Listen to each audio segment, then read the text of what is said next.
think we're live. All right. Adam, how are you? Good. How are you doing? I'm good. It's been a minute. Back to school has been kind of a crazy couple weeks for us. Yep. We're both parents. We both have children in the Saratoga School District. And it's just, you're right, organizing the kids, getting back on a schedule with them, getting them to practices and play dates at school. It's been a little much, but we've been keeping one eye on politics for sure. Yes, we have, as always, which I have to say, between local politics and national politics, could be a full-time job. A lot of politics. A lot of politics. So let's talk about kind of the headliner at the last really 2 city council meetings. Because I've been finding it kind of maddening to listen to this be debated. But basically, we are without a DPW commissioner because Commissioner Jason Golub resigned his position on August 16th to accept an appointment with New York State. He announced his resignation back in July. And somehow, I'm just going to say, this city council, the remaining 4 city council people, have not been able to get their SHIT together to figure out how to replace our DPW commissioner and get someone in that position. Partly because there's some conflict between what the city charter says and what New York State election law says, but also, in my opinion, just because there are different political motivations and no one really seems to be like driving the bus here. What has your impression been? Right. So the overview is this spot sits empty, and at a high level, you can kind of blame both sides, right? So the commissioner of accounts is in charge of putting together the schedule for the election.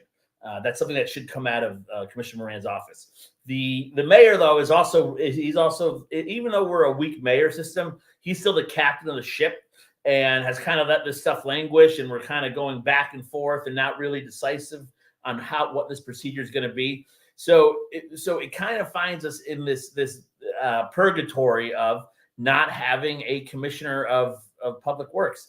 And one thing that's interesting, real quick, and Robin, we'll dive into this more. I think from what we're hearing, if you look at the motivations for the Democrats are really to have an election, because just by numbers alone, if you have an election, a Republican versus Democrat in this city, 9 out of 10 times the Democrat's going to win just on enrollment.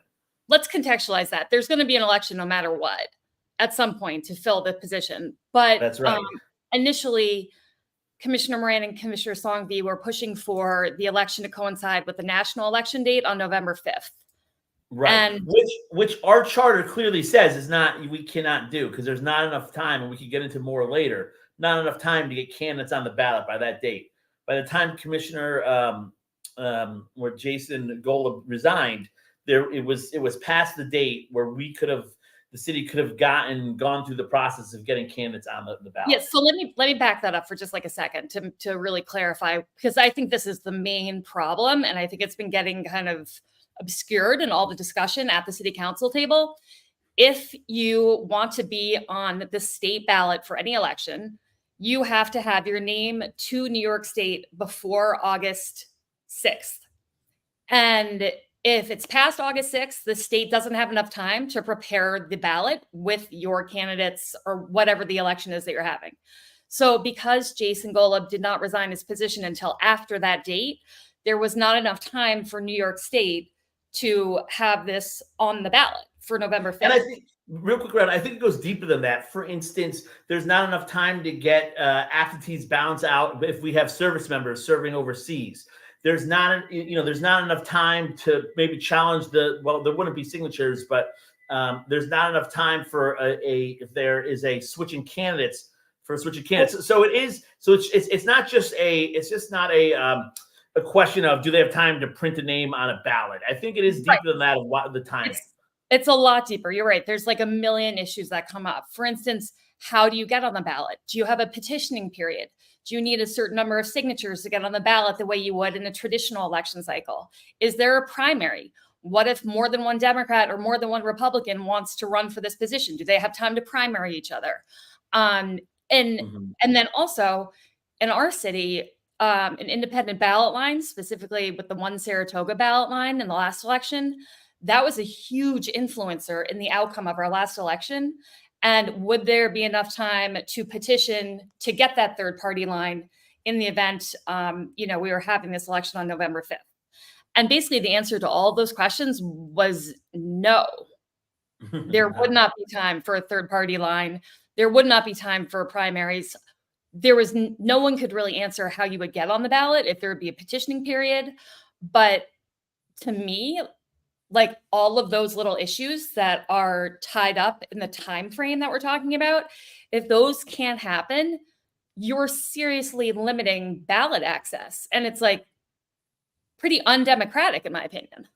Right. And the Democrats are making the argument, and I see what they're saying. They're saying, hey, the most democratic thing you could do is have an election as opposed to an appointment. So let's just throw two names down there and have an election. And I don't fully agree with them, but I don't disagree with them in the sense of, all right, let's just get, each party puts a candidate up there. I think you're losing a lot, but you can make the argument, and that's the argument that they made, that this is the most democratic way to go. Is just vote as quickly as possible, and then what you're saying is no, and what the Republicans are saying is let's appoint somebody and then work all these issues out, so we make sure that this election is a fair election where it's done in the most democratic way possible. So it is. There's not a right or wrong here, I don't think. Well, it's really challenging for me because it's when you have politicians who are partisan politicians in charge of a special election, they're going to have, political motivations. And that's just like from the outset, it's going to be flawed.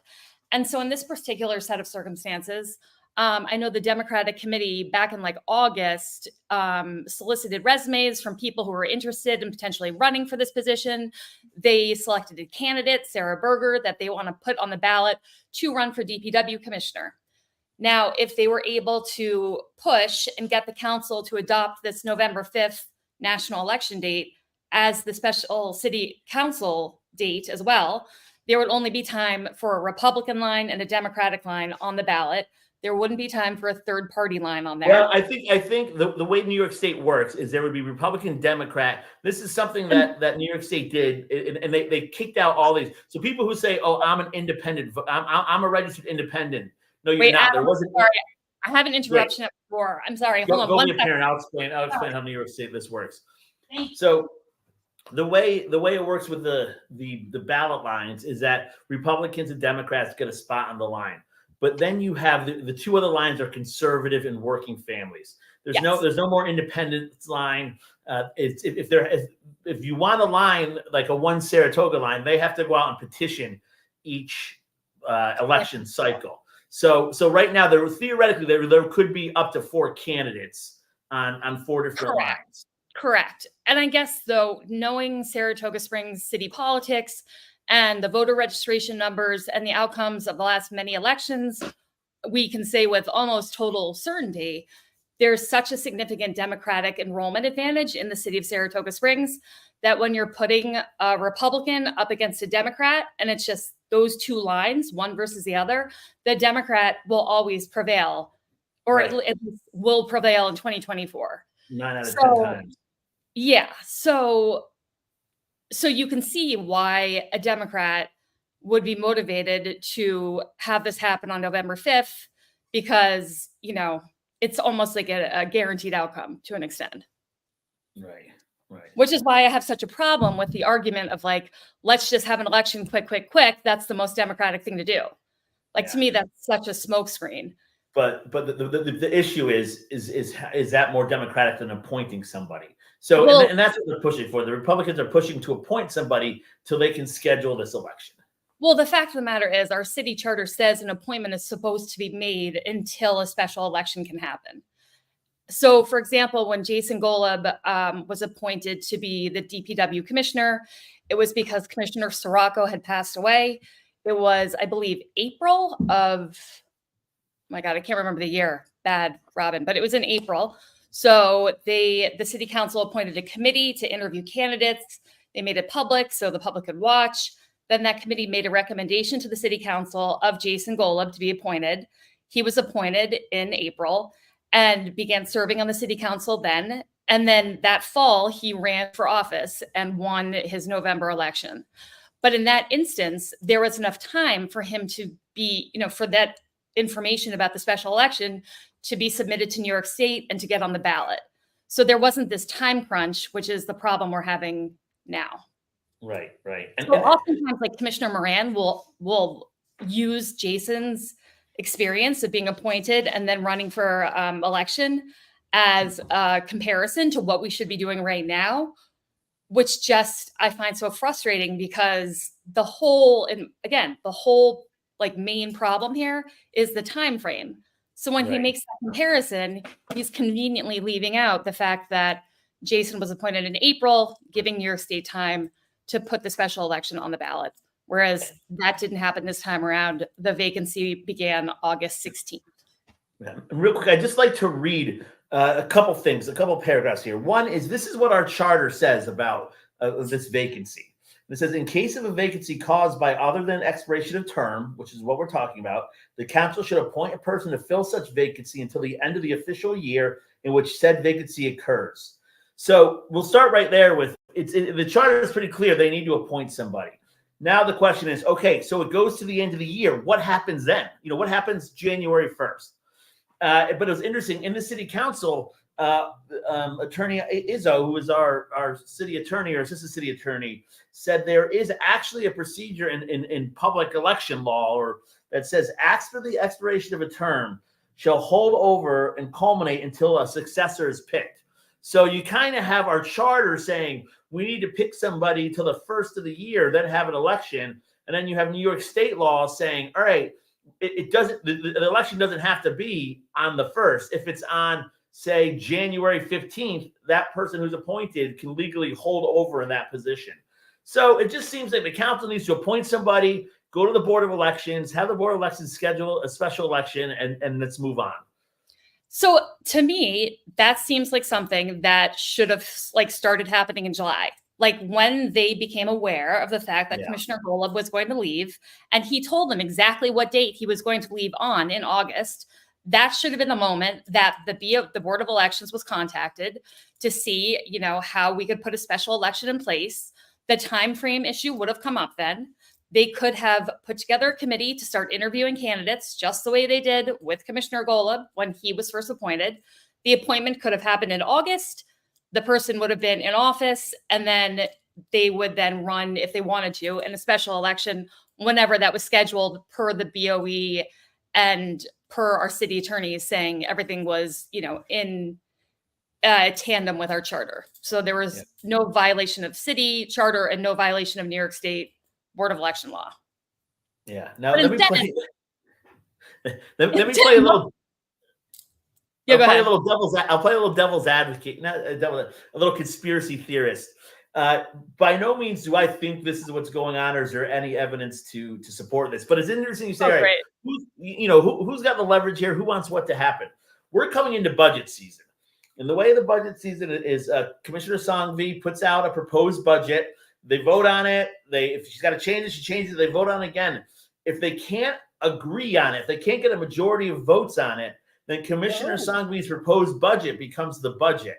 So here's something interesting that the Democrats and Commissioner Moran and Commissioner Songvi do hold an ace up their sleeve here, with essentially knowing going into budget season that they could that they could essentially propose whatever budget they wanted, and if Commissioner Cole and Mayor Safford don't sign on, too bad for them, because that will become the budget. So just something to watch for. Again, there's no evidence to say that's what they're doing, but something to keep an eye on. That is very conspiratorial, but you do have a point in that right now, and these guys, everyone on the city council kind of predicted this upon Commissioner Golub's leaving, was that a lot of the votes that were contentious or controversial would be voted 2-2, and therefore no action would be taken, because Commissioner Cole and Mayor Safford have been somewhat like-minded since they've been on the council, and Commissioner Songvi and Commissioner Moran have also been very like-minded in how they vote, and they have not gotten along as a group. And we've seen a lot of that with this issue in particular that has been really depressing to witness. I mean, the last city council meeting, listening to this conversation and this discussion around this appointment happened between the four of them was a total shit show, in my opinion. I couldn't believe how rude Commissioner Moran was being to the mayor, how he spoke to him. I couldn't believe how little the mayor knew at this point in the game about what was going to happen. They called up the city attorney, Dave Harper, to talk about this issue. I was pretty stunned at how little information Dave Harper had to offer. It seemed like everyone has just been sitting around for the last 2 months, like bitching and whining, and no one's been communicating or trying to make anything progress. And I just think it's really disappointing. Yeah. In some ways, I think we saw this coming a little bit. I remember when we first talked about this, I was considering throwing my hat in the ring there. And it just seemed to me that it just is our commission form of government, why it has its pros and its cons. When you're stuck in a 2-2 deadlock, is unless you have some people who are really willing to reach across the aisle, which I don't know that we do, it can be just become a mess. And I think this has become a mess. And hopefully it seems like we're finally getting somewhere where if the Democrats will agree to appointing somebody, if the Republicans can agree to setting a date for a special election. So hopefully we just, they everybody puts on their grown-up pants, comes to the table and says, all right, this is we're going to get an appointment done. And because this was another thing that the Democrats did not. So the mayor and Commissioner Cole wanted to put together a committee to start to find an appointment. And Commissioner Sangvi said it was a late addition to the agenda, and she wasn't going to vote on it. And it was just kind of one of these, like, I think her political motivation was to use the leverage of the appointment to get a date set for the election. So she's not going to get an appointment set until she gets a date set for an election, which I don't know. It's political posturing, but at the end of the day, they just got to get it done. I will say it's like super frustrating when they use when something was put on the agenda as an excuse to vote for something or not to vote for something, because I think they've all across the board, except for maybe Commissioner Cole, have been guilty of uploading things to the agenda after the Friday deadline.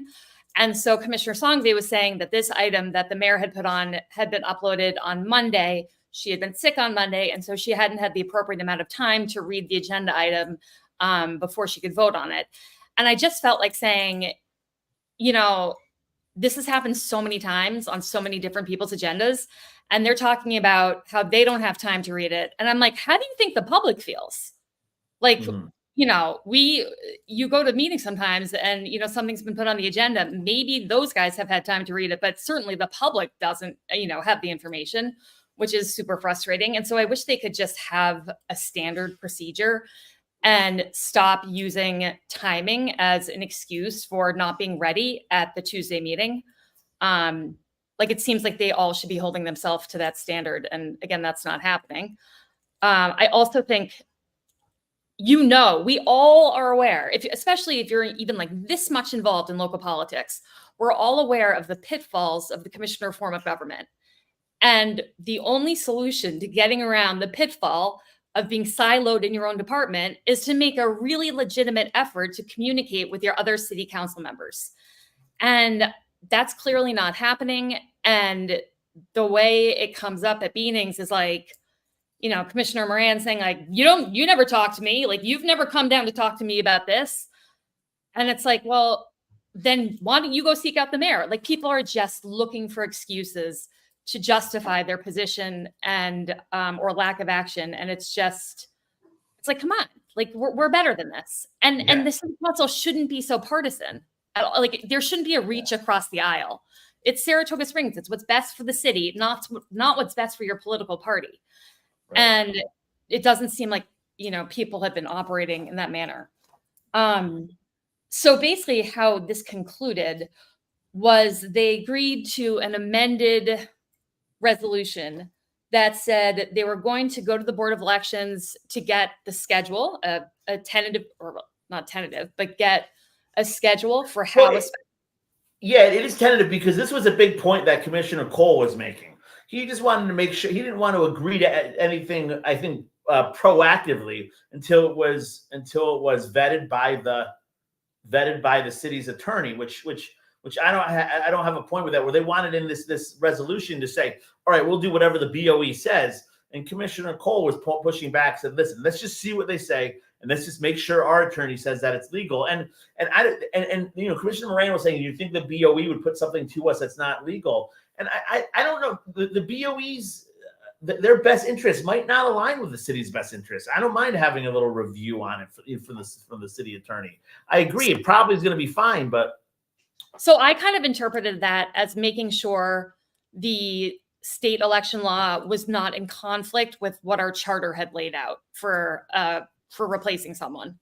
Right. But either way, the fact that they don't have clarity, that our city attorneys don't have clarity on this issue when it's been discussed since July, is astonishing to me. And, there's kind of been this issue bubbling under the surface of access to the city attorneys and being able to get work done in your department with the help of city attorneys. And so Commissioner Moran, for example, at the last meeting on September 17th, had an agenda item on his agenda that he wanted to hire legal counsel for the Department of Accounts alone, because basically contracts and like purchase orders and whatnot, they weren't getting them back from the city attorney, I think, in a timely manner to be approved and to go through. And so he was like, my department is completely overwhelmed. We need a dedicated attorney to help us with just this issue. And if we don't get it, like, my staff is going to walk off the job. And I think that it does seem to me that there really is an issue with access to legal advice from the city. Although I also, would never say something like, my whole staff is about to like walk off, because is that supposed to be like a compelling discussion point? Like, if your staff wants to walk, they can walk. But we have a comment here from Bill, which I'm going to throw up. Bill says, what they should have done was appoint somebody back in August when Golub resigned. They knew this was going to happen. They could have approached Jason's deputy, or even Tom McTighe for that matter. And then he said, but when she said that, this was clearly to vote, that's when it became partisan. Yes. What Bill is referring to is that Commissioner Moran, not Commissioner Moran, Commissioner Songby kind of predicted that after Jason left, they would run into this 2-2 vote issue, kind of highlighting the anticipated partisanship. And then Bill also said, so Moran wants his own attorney and the taxpayers get to pay for that too. I do agree that we seem to be paying an awful lot of money to lawyers to deal with city issues. But if the city attorney's office isn't functioning in the way it needs to function, and departments truly can't get access or things back in a timely manner, that is a huge problem. And the mayor's department, who the city attorneys report to, should be addressing that. Because, for a million different obvious reasons, having legal advice when you're voting on, these agenda items, it's kind of critical. Yeah, the way our legal, and we've talked about this multiple times, is the attorney's office comes out of the mayor's office, and it's faced challenges for other departments when their best interest might not lie in best interest of the mayor's department. And for that reason, I do think I'm not disagreeing with Commissioner Moran. I don't know enough. It seems like he's making a compelling argument that we need to review contracts in a timely manner. I would rather see that fall under the purview of so if we have to hire another part-time attorney for the city attorney, then let's do it that way. And that way we're kind of keeping the chain of the legal chain of command where and this was brought up in the meeting, you can't have dueling advice from lawyers representing the city. So if that's it, but it ties into something Commissioner Sangvi kept bringing up, was that the city is going to have a shortfall. There was an article in the Times Union about it. $4 to $5 million shortfall we're projecting. So the problem I have is this Democratic administration, going back to the last term too, has spent a lot of money on what I would think is frivolous things.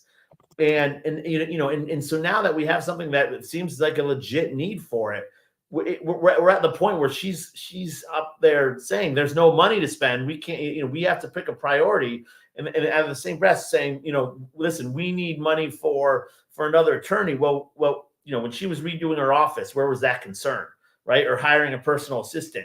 So it's like we kind of spent all the money already, and now we're facing the music for that. And now this is one of the first legitimate needs we have where I don't know. I just think we got to stop spending money somewhere. So let me just first wrap up where this special election issue ended, which was that they voted to get the schedule information from the Board of Elections and then have that approved or looked over by the city attorneys.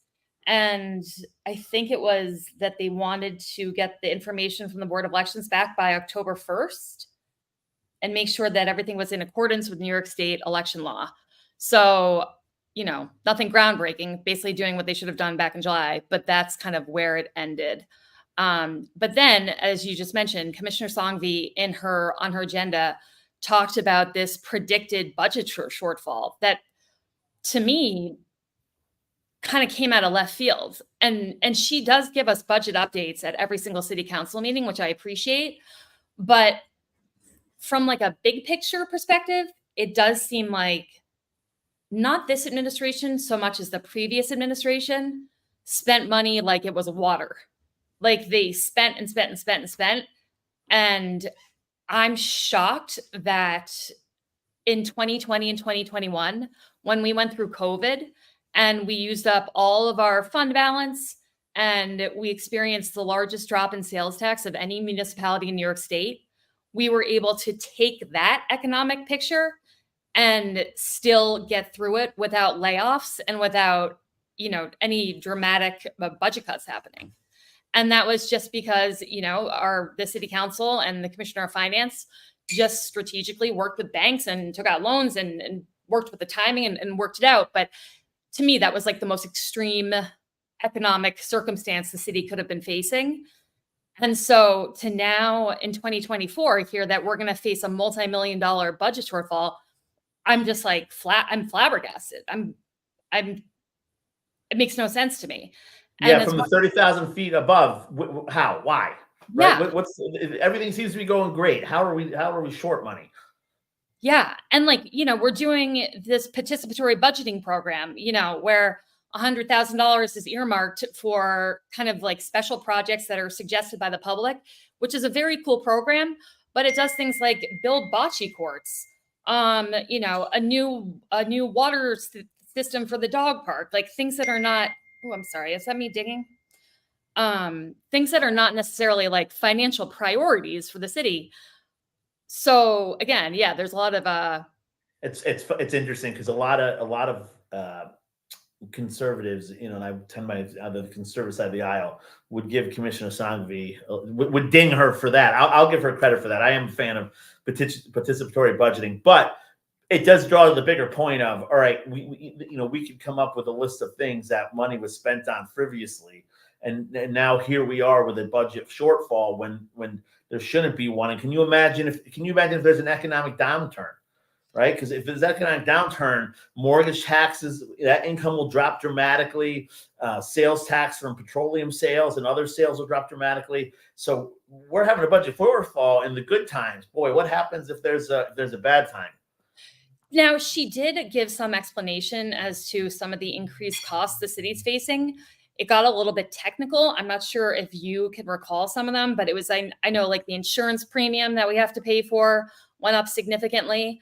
And of course, we can attribute that to the mismanagement of the risk and safety program by American. Yeah.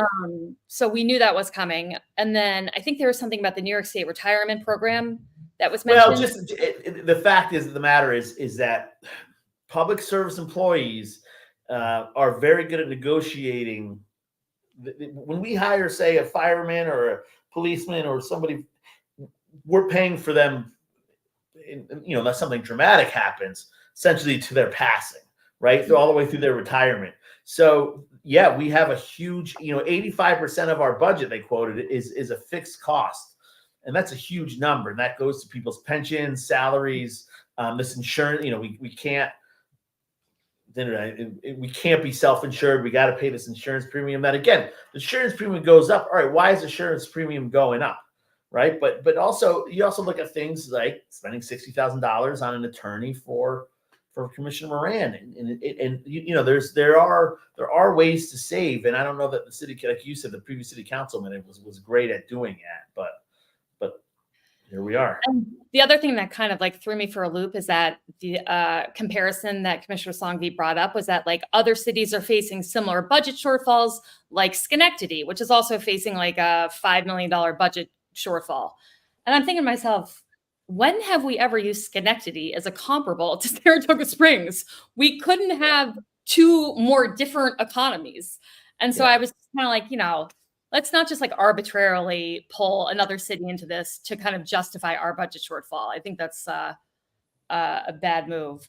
But it will be interesting at the next meeting to see what the proposed budget is going to be, because that is when Commissioner Songvi is going to let the city know what her proposed budget is going to be based on the budget requests that all the different departments have put in. So it will be challenging. Bill is on fire today with comments, and he asks, do all the lawsuits have anything to do with the shortfall? BLM sued the city several times, pending lawsuits with them and a couple employees. Yeah, I think that's absolutely part of it, but not the bulk of it. Well, I think that leads to we talked about our insurance premium going up with $1 million. I think that certainly plays into it. Insurance carriers see all the lawsuits against us, and they're going to we become more of a risky endeavor for them. So that's our premiums go up. Yes, totally. But that was also largely because we were dropped by our insurer and then had to find a new one under Mayor Kim in probably the worst possible moment. Yeah, exactly. You know what's interesting is the insurance carrier said they were dropping us because of our risk, because Mayor Kim dropped the risk and safety position. But I would imagine, again, conspiracy theory, the insurance carrier is not going to come out and say, I'm going to drop you because I'm going to drop the city because BLM's suing you. I don't think they would ever say that in a million years. So I think I would imagine that went into their decision-making process. The explanation they give was risk and safety. That's the easy, clean one that's not gonna draw any red flags or get on the Attorney General's radar. I'm going to take this opportunity to once again remind you and people in general, the entire expense of the attorney services that I received for the Attorney General's subpoena to respond to that in total were $16,000. So just to put in context a little bit, what some of these things cost versus, Commissioner Moran's $60,000 plus bill that I guess continues to increase as he attempts to respond to a subpoena from the DA. One thing is not like the other. But anyhow, I think it's discouraging about the budget shortfall to hear this, and I hope that we are able to make it through without doing some of the things that were suggested. For example, Commissioner Songvi brought up our paid parking, and I really hope that doesn't get extended for the entire year. I feel like that was a fear of a lot of people when the parking program was first proposed by Commissioner Golub as a seasonal thing. I think a lot of people just thought, they'll start seasonal, but then they'll go to yearly. And I really hope that doesn't happen. It's completely effed with my parking up on Caroline Street. There's mention of the cannabis tax revenue, but none of these things are going to be like huge revenue generators that Commissioner Moran hinted, and I think this is true. The short-term rental, again, that's still in the air. That will increase revenue for the city. So that's something I'm looking for. And then, again, Commissioner Moran and is his, what's the word I'm looking for? It's targeted reassessments that he talked about before. So, right. As far as looking at homes from an aerial view, making sure the square footage matches what's on the rent rolls or the assessment books. So that's another way to raise revenue. But again, we can raise revenue all we want. It still doesn't mean we should be frivolous with it. And the city does need to do a better job. And I think, again, you're right, the previous administration do it just about how they're throwing around tens of thousands of dollars here and there for these little pet programs. And again, if you look at the amount of money we're paying for outside of the city attorney costs, if you add them all up, like all the different specialized attorneys or specific attorneys for the many lawsuits that have come up that have, nothing to do with Black Lives Matter and are from former employees that are suing the city, et cetera.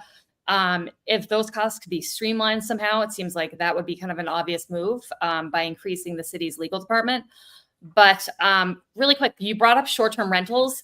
I know that there was a public commenter who was commenting about her experience with short-term rentals, and she's had a particularly bad experience with a neighbor who rents out to Airbnb all the time.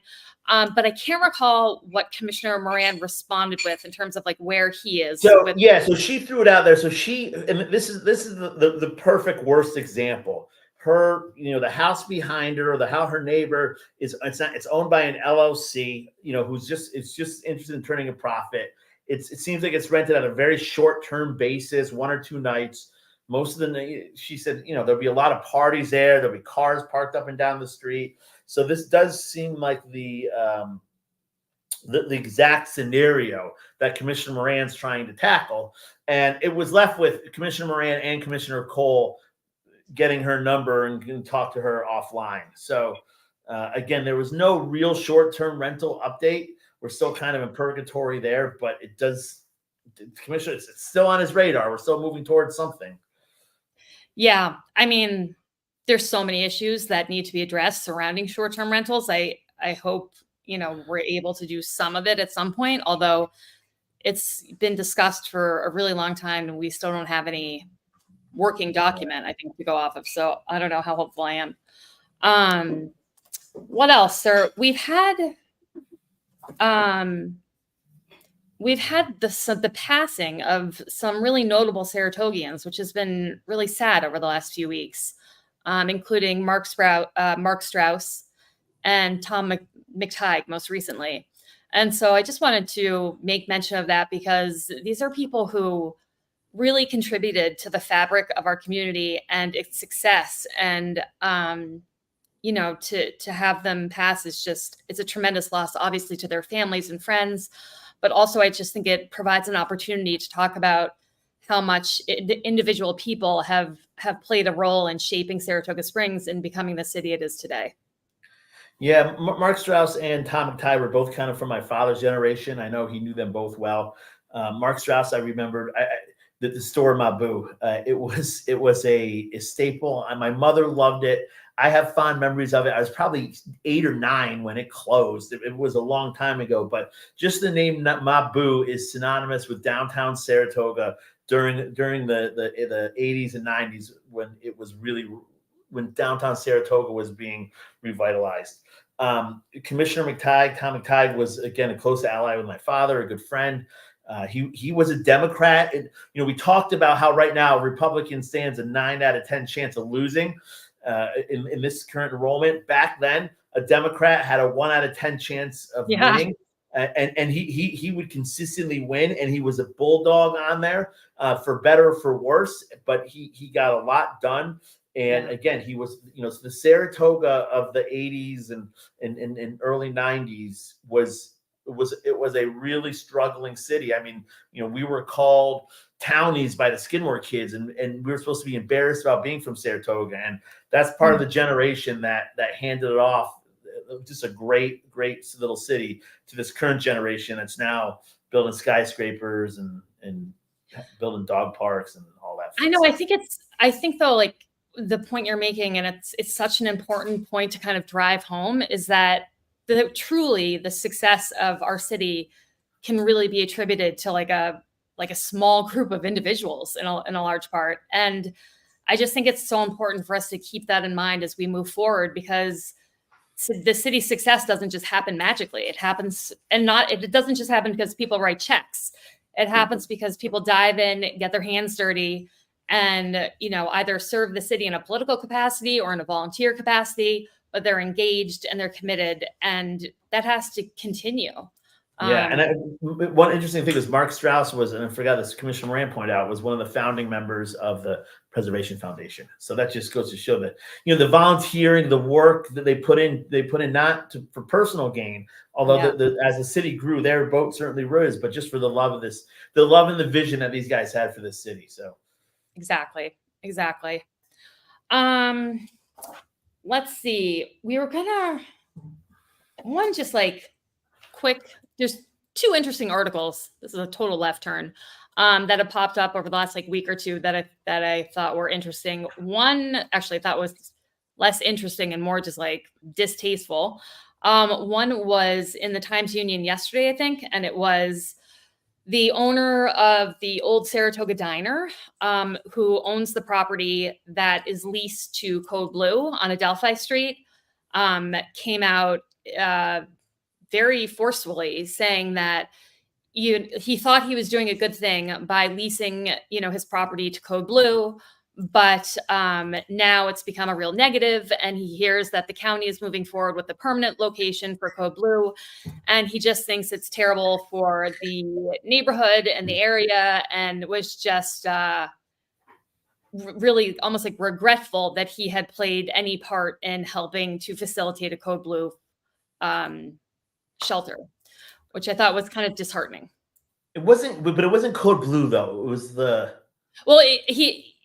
it's Code Blue has been what he has been able to help with in that it's his property that's being leased, but is the Code Blue one or the Rise? So it's the Code Blue one, which is on Adelphi, but then the county is planning to have a permanent facility in that area. Right. And I'll say this. It comes down to the city does not have a plan for the faucets to have less coming in than more going out than coming in.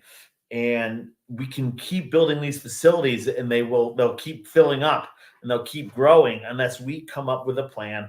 And unfortunately, that takes some hard decisions that I think a kind of liberal leaning city is not ready to make. So I see where he's coming from a little bit, where just we are concentrating a certain population in an area that was just going to drive down the attractiveness, the beauty, the value of this area of our city, and we're doing it in a way while it makes us feel good. It doesn't produce any results that are long term and sustainable. This is where you and I have disagreed a little bit in the past, but I will say Saratoga Springs, so many people are so vocal about wanting to help the unhoused, but then when their neighborhood is the proposed neighborhood for a shelter, they all freak out and are turned into NIMBYs, which is just the height of hypocrisy, in my opinion. But also, as you know, and as I've said before, Code Blue was located about 4 houses down from where I live with my children for 3 winters. And it was an entirely positive experience for us. There was no crime issues. There were no issues to speak of at all. My home value wasn't affected. It truly was a positive for our family. In terms of my understanding of homelessness, how I was able to teach my children about, people who are unhoused and what they face in a way that was compassionate and relatable. And so I just, when people come out with these entirely negative opinions on a permanent shelter location without offering any kind of productive solution, I just find it to be frustrating, the frustrating part I had with this article is that this gentleman was getting paid to do this. He wasn't donating this space or this land. So if he feels that bad, take all that money he made and buy a shelter on the outskirts of the city and donate it.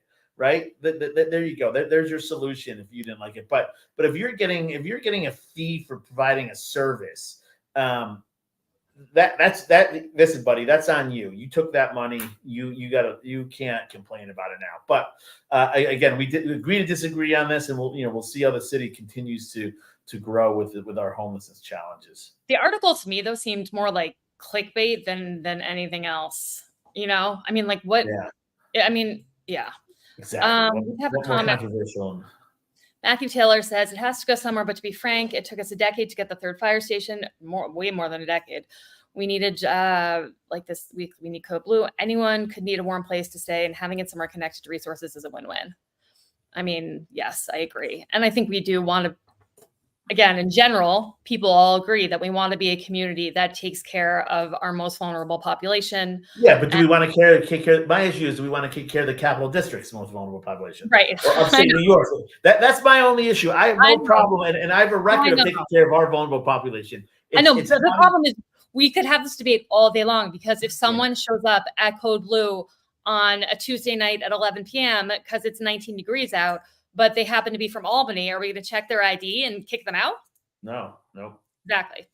Anyway, the other article that I found interesting was the Daily Gazette did an article on the race in the assembly, or the state Senate race between Senator Tedisco, who is being challenged by our Commissioner Songvi, Manita Songvi.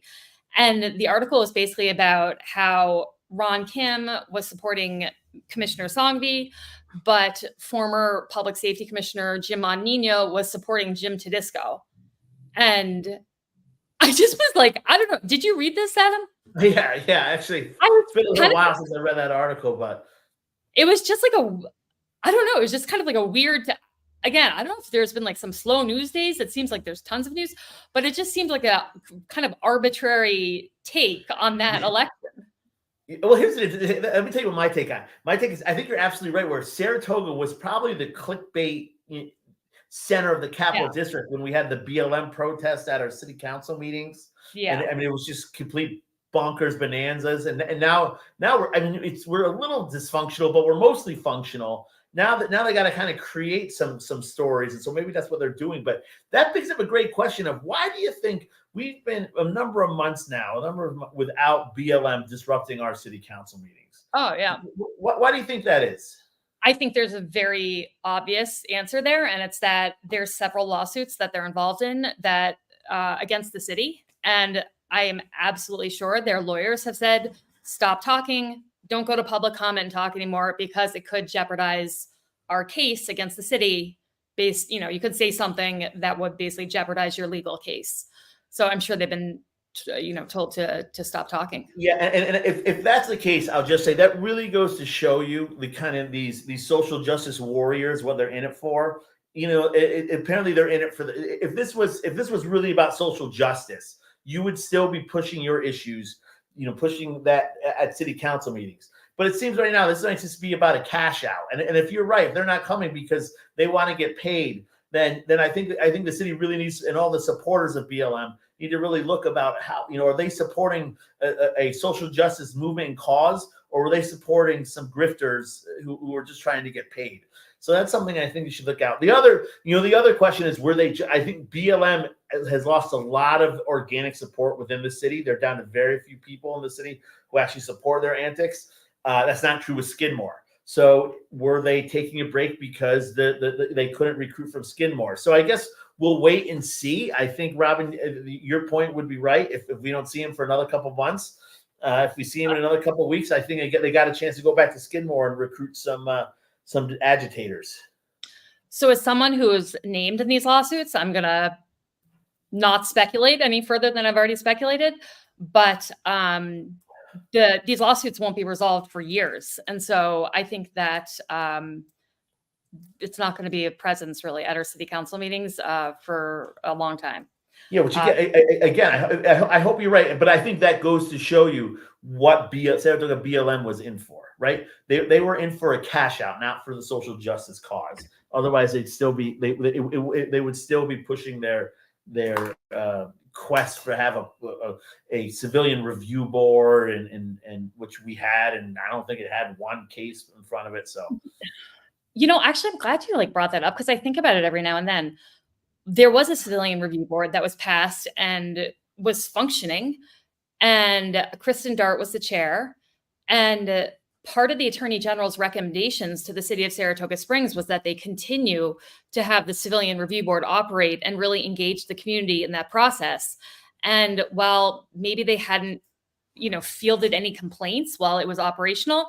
I don't know why it stopped. I think it's kind of crazy that it stopped. And so I would like to get an answer as to why it doesn't.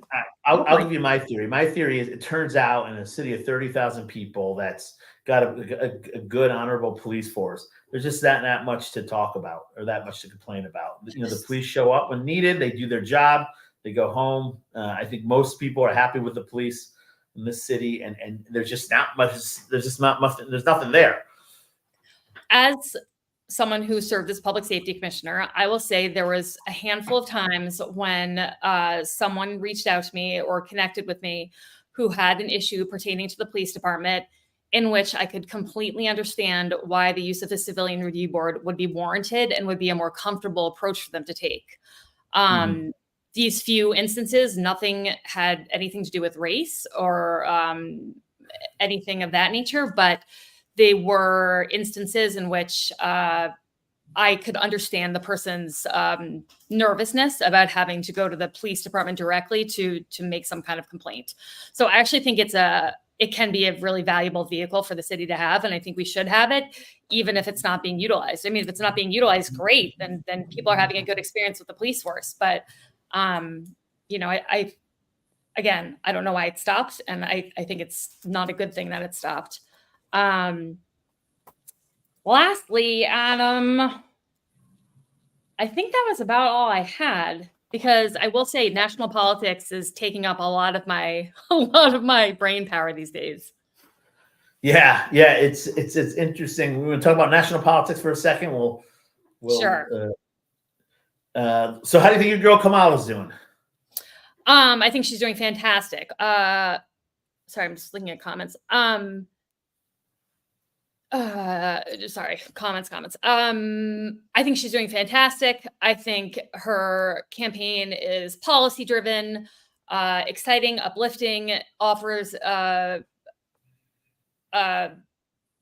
vision for our country that you can really get behind, from supporting our kind of bedrock democratic principles and making sure those are protected, to making sure people's bodies and reproductive rights are protected. I think she's been doing a fantastic job. I think if I have to hear Donald Trump bitch and whine about his own personal grievances, or talk about crowd size, or talk about fucking Ohio and this bullshit about Haitian immigrants eating pets, I'm going to shoot myself, because I feel like I get dumber every second I hear his voice. And I just, So I didn't really mince words there, but I'm hoping that I have a positive feeling about November, and I'm hoping that the country makes a decision that will keep our country intact, because I think this great American experiment is something that needs to be protected and continue. Did you hear the remix, the song remix about eating the dogs, eating the cats? I don't think I heard a remix, but I saw so much social content around it that was they made a reggae song about it, and it's pretty regardless. it's kind of taking all politics. It's just making a joke of the whole thing. I know. The thing is, it would be funny and it would be a joke if then there weren't like bomb threats and school being canceled, and like all the way the repercussions have been for Springfield, Ohio, have just been atrocious. And so it's hard for me to laugh knowing what that city is going through, and knowing how these 20,000 immigrants, who were there because they needed people to work in these jobs. And it's been largely a totally positive and productive part of their community. How it's been just bastardized. This is really unacceptable. Yeah. Well, I disagree with you in the sense of, I don't think it's certainly helped fill some jobs in the community, but it's certainly stressed a lot of the community's social services. And so I really think Donald Trump missed a opportunity to, the dogs and cats thing was atrocious. You're absolutely right. It brought it's Looney Tunes, and it's something we've seen from Trump before. And he just makes these, he will find the most outrageous shiny object and on the internet and just stick to it and throw it out there. And so he did Find that. a ridiculous shiny object. He just makes up bullshit to divide and distract. Somewhere at some city council meeting, somebody said something about Haitians eating a pet. No. This is how it happened. No. Hold on. Important. This is how it happened.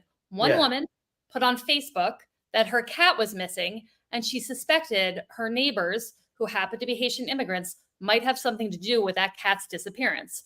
She then went on to publicly state that she had no evidence to believe that it happened, and it turned out her cat was hiding in the basement the whole time. And so that's how this began. Not because any official anything happened, just because of one bullshit Facebook post. And I would agree with you. I agree. I'm not disagreeing. I'm saying there is a huge issue we have to talk about in national politics, and it's what's going on our southern border. And he completely, I agree. He but here's the thing: completely missed the chance. And these 20,000, can you imagine 20,000 people came to Saratoga?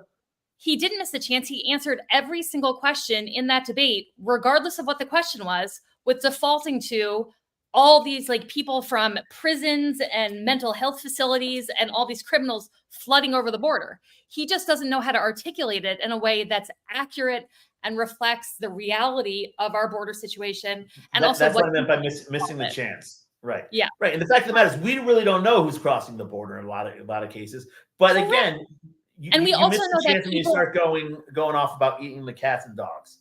But we also know that, governments around the world aren't sending their, worst criminals and psychos to the United States to cross the border. I mean, it's just like, it's all these insane conspiracy theories. And I have to ask you I don't know if you watched this, I think it was about 2 days ago. Trump was talking and he said that if for some reason he loses this election and only gets, 40% of the vote, really that can be blamed on the Jews. That would be attributed to the Jewish population not showing up and voting for him. That's who he would blame. Yeah, well, I think what he's referring to is the Jews have vastly gone Democratic. Something like 70% of the Jews gone Democratic, and I think there's a big part of the Reformed Jewish movement who has put their politics ahead of their religion and Zionism.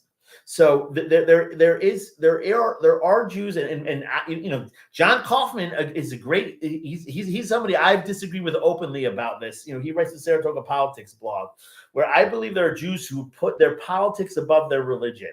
And so that's what he's referring to, is that Donald Trump I'm scared for the state of Israel if Kamala Harris gets voted in. I am not if Donald Trump gets voted in. And so, you're not afraid for the state of Israel if Donald Trump gets voted in because you think Donald Trump's foreign policy will be more effective than Kamala Harris's foreign policy? 100%. I mean, the problem is this is all led by Iran and terrorism, and the Joe Biden and Kamala Harris. I think that's like a wild statement. I think that the idea that Donald Trump is taken seriously by any world leader is a total fallacy. And I don't think he will have any significant influence over how this conflict is playing out. But that's I disagree. I think the Hezbollah, Hamas, the Houthis are all proxies of Iran. I think Iran's, Donald Trump's crazy, but I think Iran's scared of him. Iran would not be funding these and having these proxy wars if Donald Trump was in office. When you have people like Kamala Harris, saying things like, we kind of assigning equal blame to a known terrorist organization. I don't think she's ever said that there's equal blame to be assigned on both sides. Ever. I've never heard her say that. Well, I guess when Israel retaliates and they're saying no, Israel should not retaliate. All they're doing is they're giving power to Hamas. When she says we need a second, when we need a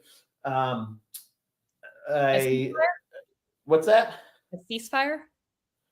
Yeah, exactly. When we need a ceasefire, what they should be saying to Israel, go in there, get your people, end this.